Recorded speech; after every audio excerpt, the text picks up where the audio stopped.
Welcome to the Life Coach Lounge. I'm Angela. I'm Lisa. And I'm Emily. This isn't a podcast for coaches. It's for you, for real people navigating real life. It's lighthearted, it's deep, and it's grounded in faith, friendship, and purpose. And once a month, you can join us in our virtual Life Coach Lounge on Zoom. So pull up a seat. The Life Coach Lounge is open. Well, hello, friends. It's Tuesday, which means it's Life Coach Lounge Day, one of my favorite days of the week. I'm Emily, and I'm here with my amazing friends and co-hosts, Lisa and Angela. And today we will be talking about getting derailed and how we recover when life doesn't go as planned. This topic came up recently because it happened to me in real life, and I was talking to my friends in the Marcos about it. And we thought it would be a really relatable topic because I think just about everyone can relate to what we're going to talk about today. More on that in a minute. But before we get into that conversation, I just wanted to give a couple of quick reminders. Have you joined the Life Coach Lounge Facebook group yet? It is where we post all the details about our monthly Zoom call. We have really enjoyed connecting with our listeners in real time in the virtual lounge, and we would love it if you would join us. The link to join the group is in the show notes, easy to find there. If you are interested in meeting with any of us for one-on-one coaching support, please reach out to schedule a call. You can find all of our information in the show notes as well. And then one final quick reminder, if you haven't already, would you please consider leaving a rating and or review of our podcast? We would really appreciate it, and it helps other people to find us as well. Okay, so on to today's topic. Derailment. What happens when life doesn't go as planned? So here's a quick story just kind of to set up how we came up with this topic. So it was a Thursday. My day was completely planned.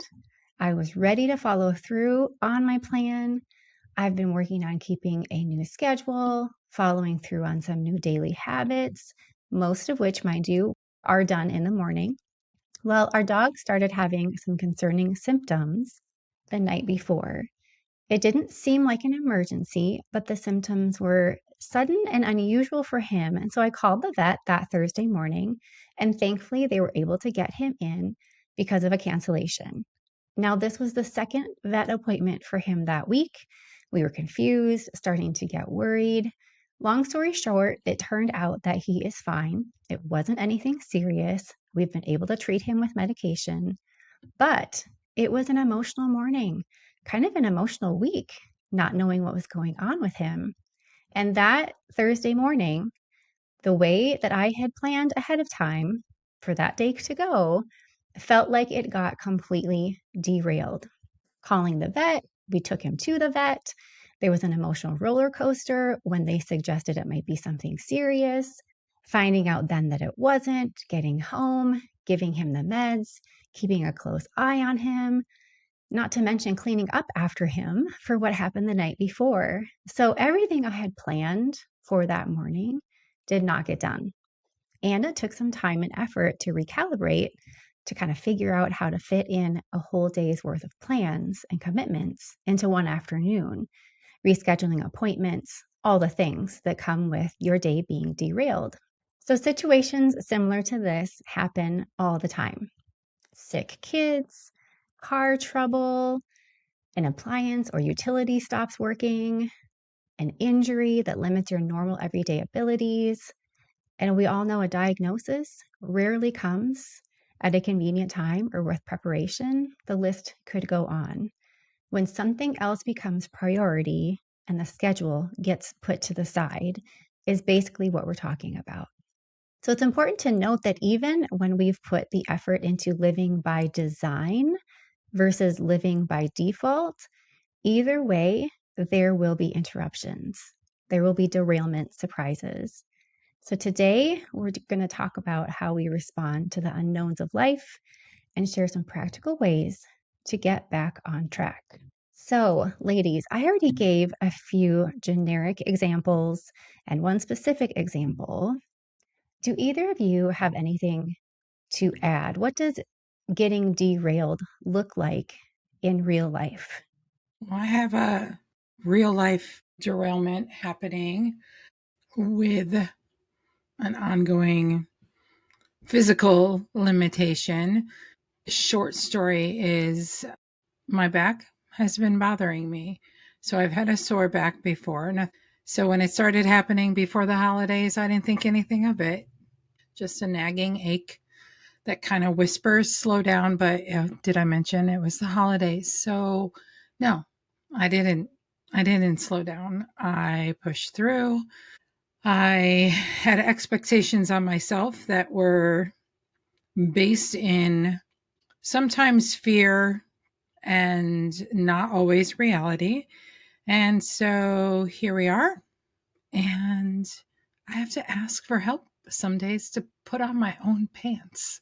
That is my current reality. So talk about derailment. Yeah, it definitely happens. You have like, for me, it's like a layer of derailment. I have the physical part of it, then you have the practical part of it, then I have a lot of emotional part of it, some of which you lovely ladies have let me express in the Marcos. And there's like an identity piece to it as well. And then there's also a spiritual part because sometimes we get caught up in why is this happening to me? And like something's being done on purpose to you. So, yes, I can definitely relate to your in a different way though. And you listed off some great other examples too. Like we all get derailed in any number of ways.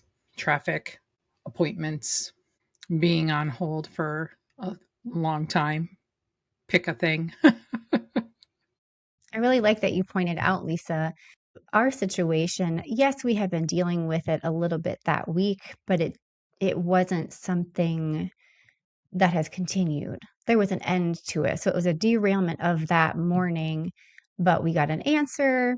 We were able to kind of put things back together and go about our day, even like the next couple of days after. And so your situation, you were probably hoping for that when you first started having the back pain. I don't want to, I guess maybe I should ask you, when you first started having the back pain, what were your first thoughts? Did you think, oh, this would just be a couple of days of rest?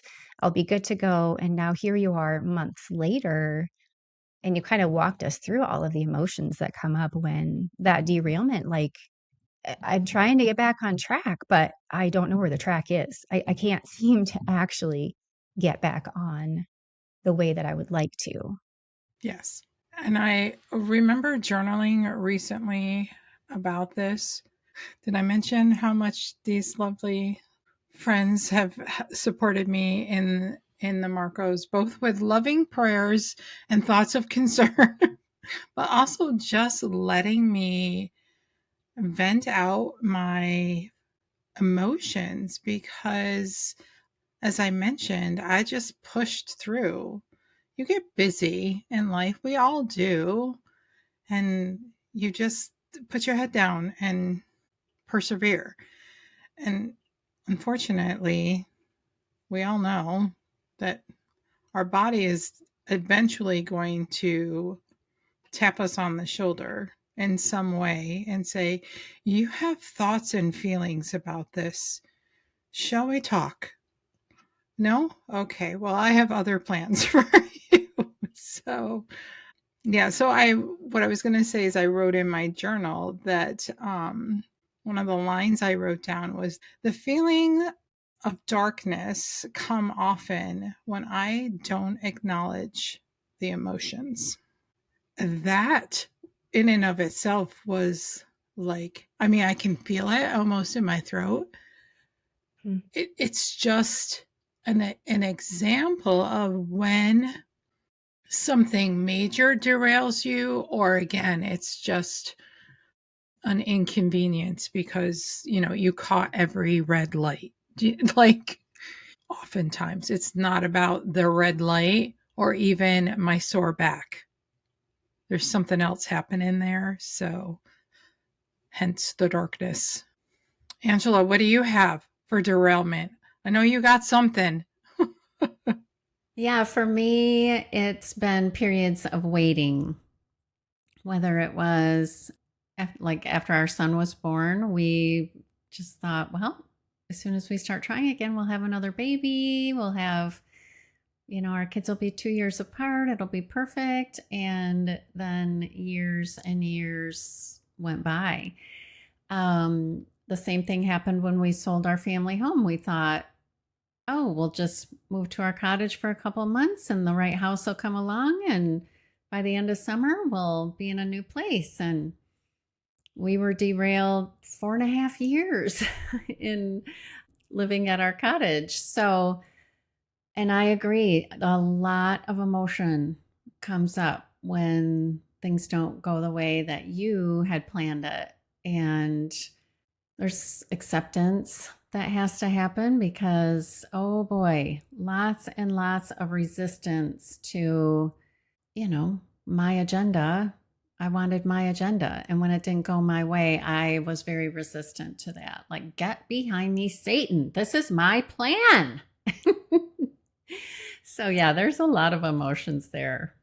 I know for me, I can get stuck on that question of why? Why is this happening? Like trying to figure out the bigger reason, or what did I miss? Or did I cause this? Or like I can really spiral out in that question of why. And God has been faithful to show me why maybe isn't the right question to be asking. And instead, I've turned it into, okay, what can I learn from this? And how can I trust you that you've got this?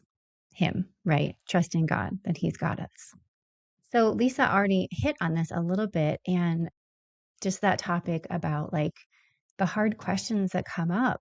And as believers, it's easy to question God or have some of these spiritual questions when life does bring derailment. So this whole topic of suffering could easily be its own episode, and maybe we'll do one sometime in the future, but we're just going to briefly touch on it here.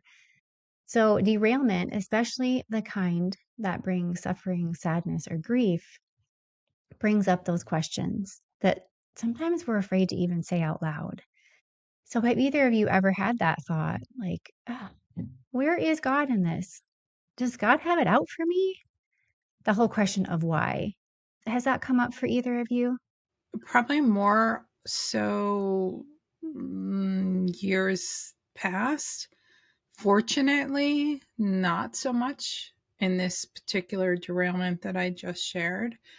But that doesn't mean that those thoughts still don't kind of peek in the window, because I recognize, and I'm sure both of you do too, it's easy for us to say there's an acceptance piece, and saying it and doing it are two completely different things. It's easy to say. It's also easy to recognize accepting or reminding myself. Accepting is not liking, condoning. It's merely just accepting what is. And sometimes I've had to have those bridge thoughts, so that if you can't just get from one place of, like you said, like, why is this happening to me? Like, you feel like it's very much in our ego, but in the moment when you're in it, you don't recognize any of that. And so to have a bridge thought of some kind, especially when you're working on, as Angela mentioned, that resistance piece and then the accepting part of it, to help you, even if I had to say, I am working on accepting this is what is going on right now. Because if I don't believe it, then saying it I can say it over and over and over again, but I need that. I need my brain to hear me say, you're doing the work. You're trying. You're working on it. You're going to get there. But I can't just, if I don't believe it because I feel like I'm being singled out, then just saying, yeah, I totally accept this for what it is right now. I think sometimes too, we're fighting against the reality of the situation. When we have resistance, when we're avoiding the acceptance piece, it's almost trying to help ourselves think that maybe this isn't our reality, completely ignoring the fact, like, no, this is my situation right now. So sometimes the acceptance is even just getting to that. What is the situation? What are my circumstances? My pain level is at a 10 off the charts all the time. Okay, that's my reality. Even just accepting that can sometimes then open you up to, how do I want to feel about that? What do I want to think about that? But it's kind of hard to sometimes accept a reality that is painful or uncomfortable or full of negative emotions. That's what we're trying to avoid, right? Is the discomfort and the negative emotions. So Angela, what would you say? How do we reconcile a good God with painful interruptions? Some people will question God and be like, but isn't he good? Like, why does he allow this to happen? Right? How do we reconcile that? How has that come up for you? I have learned not to blame God for bad things that happen. Now, there are obviously natural consequences to things in life. For example, I don't believe illness is from God. So I wouldn't say, why did God give me this disease or whatever? Where I tend to go with that is, I know this isn't from God, but also I face plant into self pity. so, so it's sort of like, I trust you, God, that this isn't from you. You're going to see me out through it and out of it. But also, I just really feel sorry for myself all the time. And that's kind of where I start to spiral in my emotions.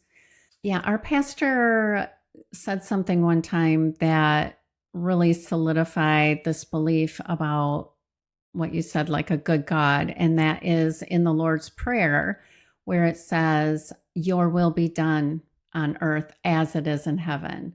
So we are praying for his will to be done, which kind of leads you to know that not everything is his will.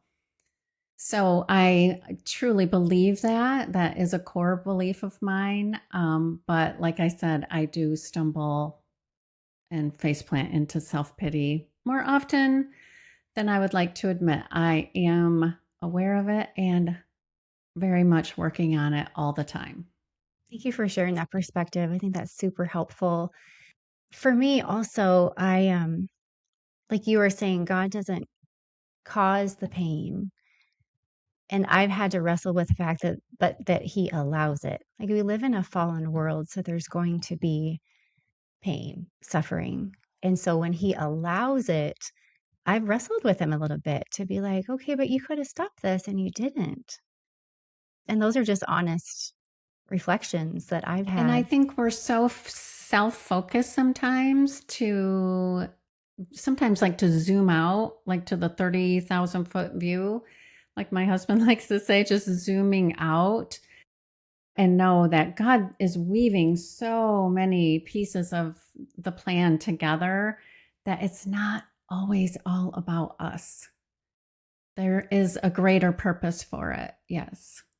I've heard it, and I can't remember if I've mentioned on the podcast before, but somebody has once given the word picture of each one of our lives is this beautiful tapestry. And if you think about a tapestry that's woven with all kinds of different colors and fabrics and all the things, if you're up close to it, like your nose is up to the tapestry, you can only see blurs of color. And when you come away from it and you see the full picture, you see the full tapestry, it's this beautiful, like you said, woven together piece of art. And that's how our lives are in its complete form, but often we can only see one tiny little section that isn't even clear at the time. I think remembering also that when it comes to that spiritual part, it's definitely internal. It's not so much about the circumstances and the things that are seemingly happening, as Angela said. Like, it's not what's happening to you, it's an internal feeling. And I'm not talking about positive think your way out of it. I'm not talking about that. But for me, if I remember that things might not get better today, but the truth is still the truth. And so I'm going to anchor myself in the truth. And so I think that just goes along with what Angela was saying, is just, it's your belief.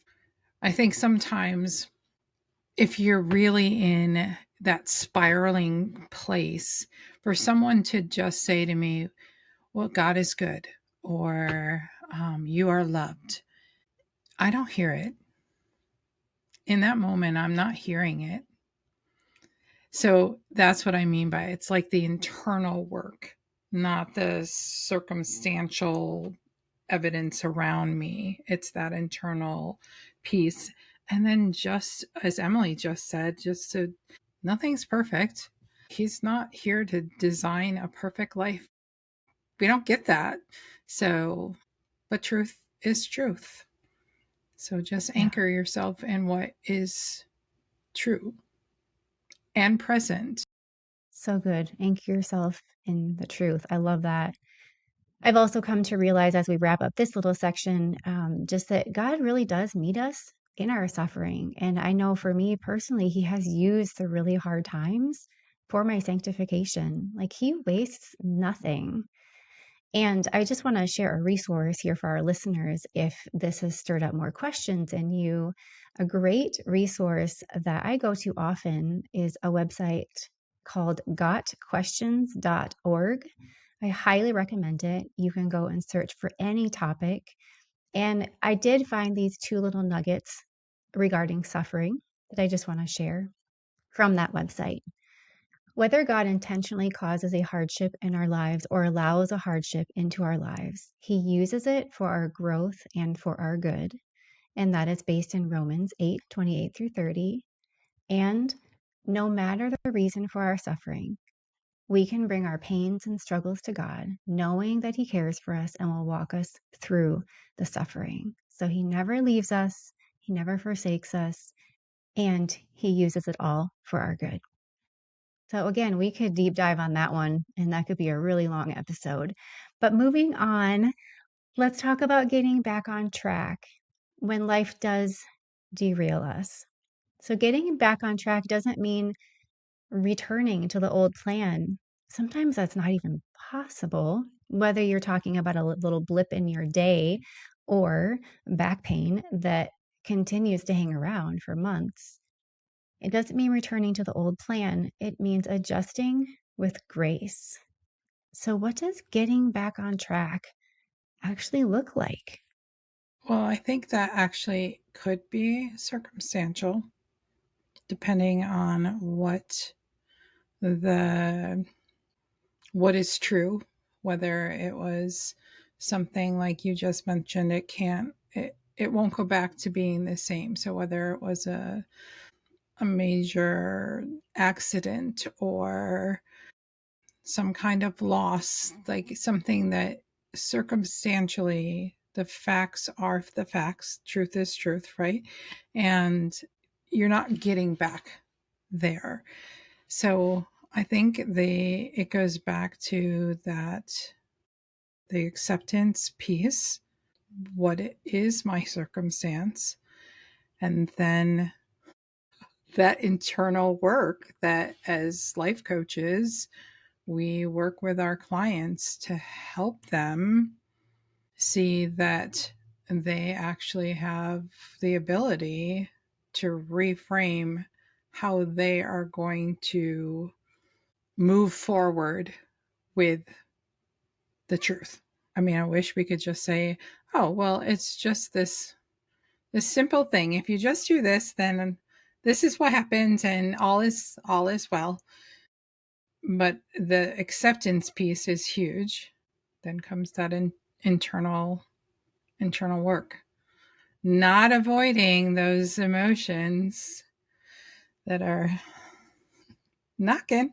And that can even apply if we're talking about like having sick kids and you can't go to work. You have to find a replacement for a volunteer position that you're in. You have to completely look at your day way different than what you had planned. So that even applies to that because there are emotions that come up with that too. Like all of a sudden it's panic mode. Now what? And you have the sick kid. And so you're worried about them, wanting to take care of them. And so I think that what you're saying applies whether it's a interruption like that to our daily lives or whether it's a major life disruption, a death, a permanent injury, a diagnosis. Yeah, I think derailment is it comes in all shapes and sizes. Little tiny and then catastrophic. So Yeah, I actually have a story here because I do think sometimes God takes us off our plan. I said there are things that are not from God, but I do believe there are things that are from God. And this is just a small example, but one year we had taken our kids to the 4th of July parade. And we were sitting there. Of course, it was like blazing hot out, and the parade starts at like 11, and the kids are eating candy the whole time, that's being thrown to them. And so by the time we're like gathering up our chairs and everything, I mean, we're all hot, we're all hungry. The kids are on a sugar high, like they need food stat. So, anyways, we're packing up our chairs. And as we gather everything, the people who had been sitting next to us left probably 10 minutes before we did. And I noticed something sitting there, and I started asking people, like, is this yours? Is this yours? And it was a purse. It was this lady's handbag. And when they had packed up and left, she left her handbag sitting there in the grass. And so I had asked everyone, and my husband was like, yeah, that's hers. That's right where they were sitting. So I did the thing that makes me extremely uncomfortable. I looked in her handbag and found her wallet, and we looked up their address, and we had plans for the day. We were all hungry. We all wanted to get home. And we drove in the other direction to this woman's home. And I will never forget, we pulled in the driveway just as it was a young family, like a younger married couple. They had like 2 little kids, they had the stroller, the whole thing with them. And the husband is running out the front door with his car keys to get in the car. So she must have just realized, like, oh my word, I don't have my purse, And but I thought later, what did that teach my kids? God had a better plan for us than going home and eating lunch. My kids saw, like, you don't keep something that's not yours, and you take the time to bring it back. So there was a greater lesson there. I do think we were derailed by God that day, and it felt good to do the right thing. So just a little derailment story. That's a great story, Angela. I love that how we're reframing even derailment. It doesn't necessarily mean a bad or inconvenient thing happening to us. It can be an opportunity for that divine appointment. God wanted to use you to display to your kids what to do in that situation and to bless that other family who thought that her handbag was lost. Oh yeah, we all have that moment where we can't find our wallet or can't find our, and your stomach just drops. So yeah, I was happy to do it.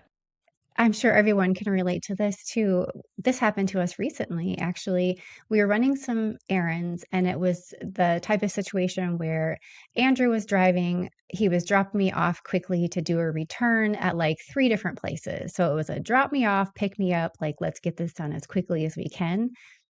Everywhere I went in thinking, "I'll just go in quick," there was a line. And then you get to the front of the line and the computer isn't working. So the lady has to shut down hers and I have to go to the other person. And so, of course, I'm getting back in the vehicle, apologizing, like I went as fast as I could. He wasn't mad, but I was just feeling this. I wanted to get this done quickly. I told you it would be quick and it wasn't. And then we drive home and come upon, it had been, I think, just starting to snow or the roads were getting icy.